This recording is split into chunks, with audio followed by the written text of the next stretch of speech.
दोस्तों power star Pawan Singh का 2023 में होली पे बहुत ही जबरदस्त सॉन्ग आ रहा है। इंस्टाग्राम पे लाइव आकर दी अपडेट।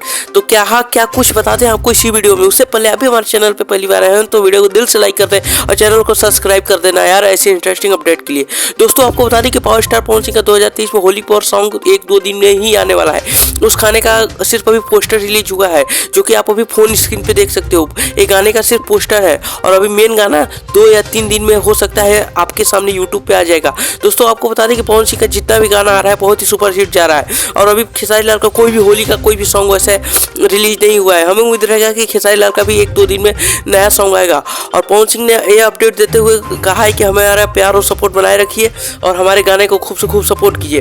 दोस्तों आपको बता दें कि पवन सिंह 2023 में जितना भी सॉन्ग आ रहा है बहुत ही धूम मचा रहा है। खेसारी लाल के सारे गाने को पीछे तोड़ दे रहा है। दोस्तों आपको बता दें कि 5 के गाना अभी तक बहुत ही धूम मचा दे रहा है। गाना इंडिया छोड़ो पूरे वर्ल्ड में बजाया जा रहा है। दोस्तों आपको बता दें कि पवन सिंह जल्द ही साउथ से मूवी में भी एंट्री करने वाले हैं और इसका अपडेट जैसे ही कुछ नया अपडेट आता है आपको चैनल पे सबसे पहले मिल जाएगी। इससे पहले अभी हमारे चैनल पे पहली बार आए हो तो वीडियो को दिल से लाइक कर दें और चैनल को सब्सक्राइब कर दें ऐसी इंटरेस्टिंग अपडेट के लिए। दोस्तों आप लोग कमेंट बॉक्स में जरूर बताना कि खेसारी लाल और पवन सिंह में आप किसका गाना सबसे ज्यादा पसंद करते हो। और वीडियो अच्छी लगी होगी तो वीडियो को दिल से लाइक कर देना और चैनल को सब्सक्राइब कर देना। और हमें उम्मीद रहेगा कि खेसारी लाल का भी कोई होली पे जल्द ही सॉन्ग आएगा और पवन सिंह का जैसा ही कोई गाना रिलीज नया गाना आता है सबसे पहले चैनल पे आपको देखने को मिलेगा। दोस्तों वीडियो अच्छी लगी होगी तो वीडियो को लाइक करना और चैनल को सब्सक्राइब करना।